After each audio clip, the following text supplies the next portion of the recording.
يعني يا راجل يا طيب، الحمام يبقى عندك مريض بالسالمونيلا تروح مديله فلوموكس الصبح وبالليل جرعة ديدان؟ ده مين اللي قال كده؟ ولو ده اجتهاد شخصي منك لازم تقرا بعيدا عن المصطلحات الطبية.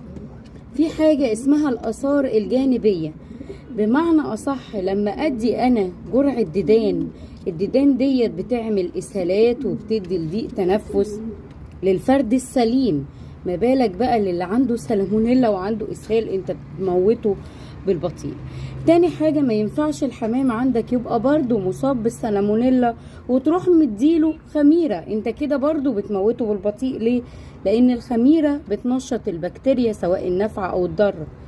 فلما يكون عندك سالمونيلا اللي هي أساسا بكتيريا وتديله خميرة، فانت كده بتأذيه أكتر. فلما تعمل دوت وحالة